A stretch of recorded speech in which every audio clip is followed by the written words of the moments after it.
Welcome back, everyone. This is Dave from Corman Productions, here to talk about This Is Us, Season 6, Episode 13, titled Day of the Wedding. The episode's description reads as follows. The Pearsons gather for Kate's wedding. The episode was directed by James Takata, who hasn't done much. He only has 5 directorial credits. It was written by Dan Fogelman and John Dorsey. Before going any further, I will tell you a couple of things. 1. This is not a spoiler-free video, so if you haven't yet watched this episode, please go and check it out and then watch my video.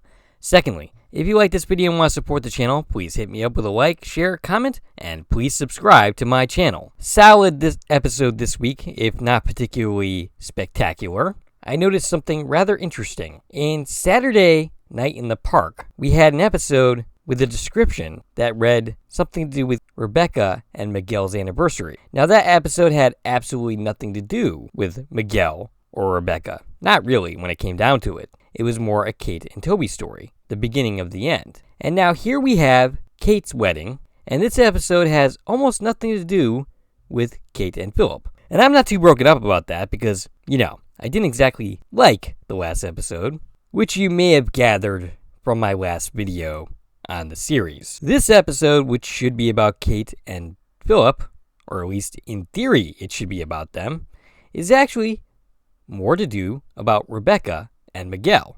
So we kind of did a little role reversal here.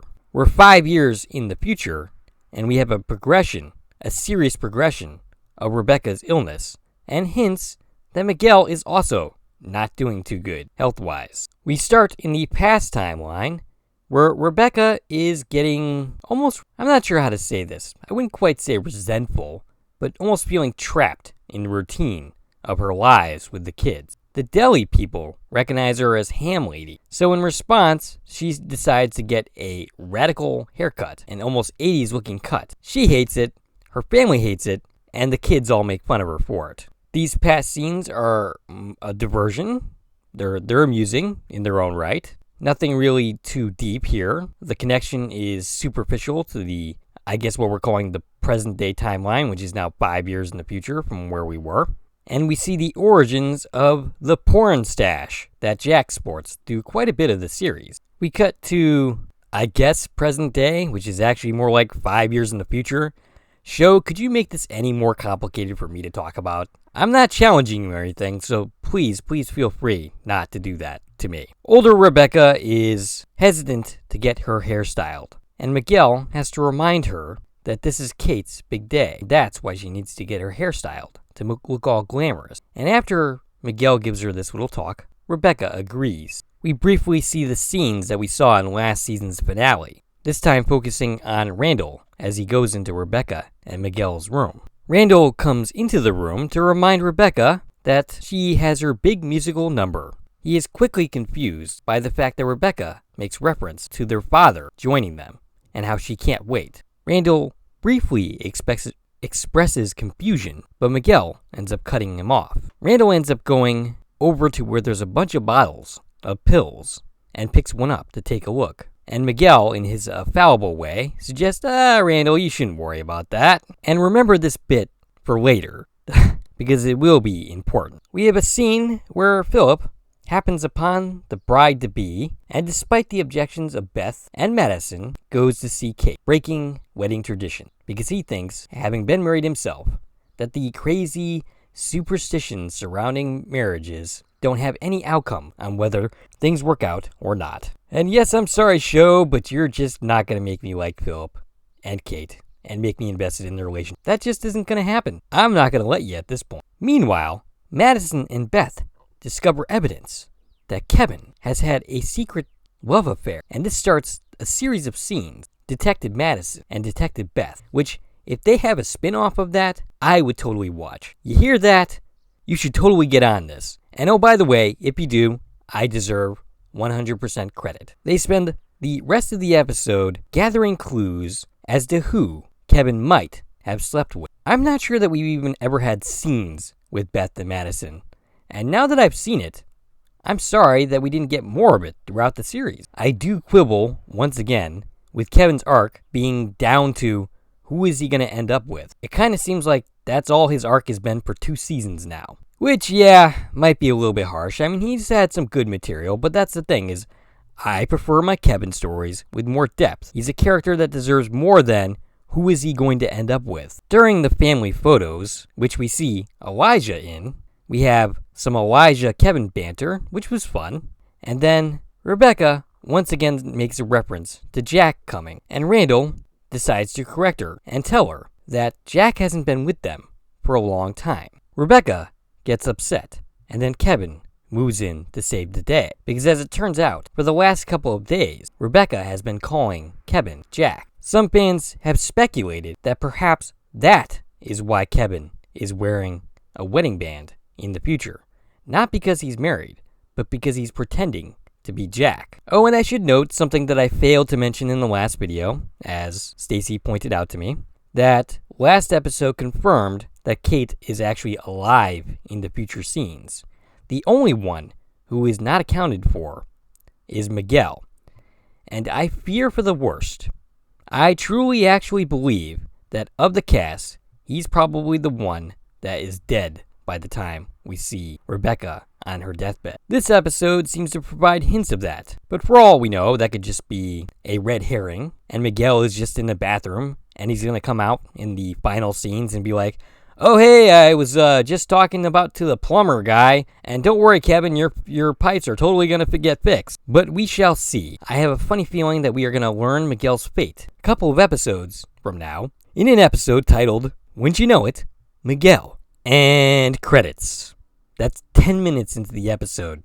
I've long stopped keeping track of when their cold opens end, but that's 10 minutes of a cold open. I've said it in the past, but that is a really long cold open for television standard. When we come back, we are in the past timeline where the kids and Jack discover Rebecca's new hairstyle. I'm not going to talk any more about it. I've said my piece on it. We cut to the past timeline where everybody is basically informing Randall just how bad Rebecca is getting with her disease, and telling him that the doctors have said that they should just play along when Rebecca starts acting like that. Just go along with it.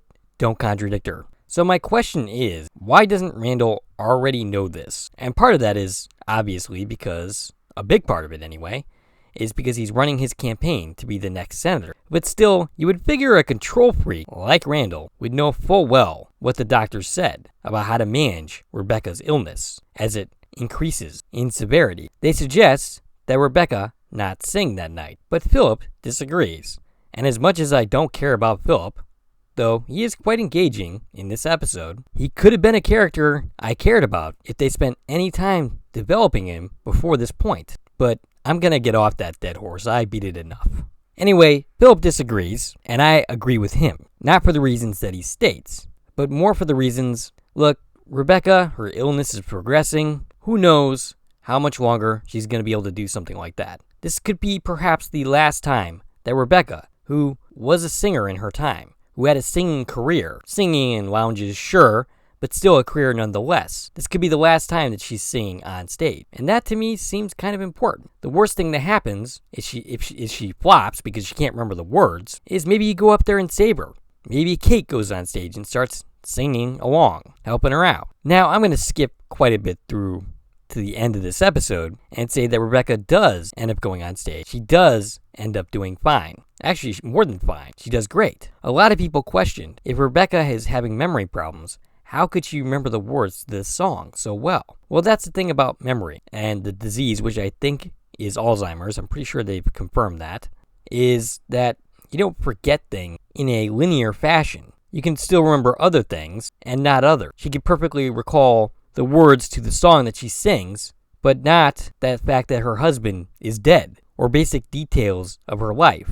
Even at the age of 41, I can walk into a room, not remember why I walked into it, but I can remember something from 5 years ago. Memory is a tricky thing. We cut to more scenes of Beth and Madison playing detective. They strongly now suspect that Kevin and Cassidy, who is in this episode, played by Jennifer Morrison, are the ones that slept together. And then they end up suspecting the wedding singer. And then they end up suspecting that it's Kevin and Sophie. And the entire episode, next week, is going to be about figuring out who exactly Kevin slept with, and who Kevin's possible future romantic love interest will be. in the end. Skipping through the past timeline, we get back to present day, the future, whatever, with Miguel and Uncle Nicky and Edith and Rebecca all playing cards. And apparently they all suspect that Nicky is cheating. And it's really a joy to see how much Uncle Nicky has changed. His scenes this season have been pretty fun to watch because he's still the same, but also very, very different. Miguel ends up departing the scene with Randall to go and do a little wine tasting. And throughout most of this episode, Miguel is acting like his typical affable self, except for one scene where we definitely see the cracks starting to show as far as the toll that Rebecca's illness is taking on him. But before he goes, Miguel ends up making a sideways reference that nobody at the table gets. But I do, Miguel. I do. Sideways, a movie directed by Alexander Payne starring Thomas Hayden Church and Paul Giamatti. Excellent movie, you should check it out. During the wine tasting with Miguel and Randall can't help himself. He brings up the fact that he saw some blood pressure medication, and Miguel cuts him off. He doesn't want to talk about it. What he wants to do in that moment is to drink wine and enjoy the company of Randall. But Randall isn't really letting him do that. And a lot of people gave him crap for that on the forum. A lot of people did not like how Randall acted in these scenes. And I agree. But this is Randall's nature. He can't leave well enough alone. Randall, there is a time and a place for these things. There's no reason you couldn't have given Miguel what he wanted, which was wine tasting, an activity you both enjoy and appreciate, and forget about the troubles for a moment. Forget about Rebecca's advancing illness. Forget about Miguel's own health problems. We cut to Uncle Nicky with Edie and Rebecca, and in comes Jack. Only it's not really Jack, but it's how Rebecca perceives who enters the room. And Milo Ventimigia's performance here is pretty interesting, because what he's essentially playing Kevin in those moments, because that's who's actually entered the room. Kevin is both troubled by that, I believe, and his own romantic struggles and whatever took place the day before. Rebecca picks up on this and offers to go on a walk with him, and Nicky gently asks him if he's okay, likely aware of the fact that it would upset him that his own mother doesn't recognize him as him, but as her late dead husband. And that's another little nice Nicky moment there. Eventually, we get back to Randall and Miguel.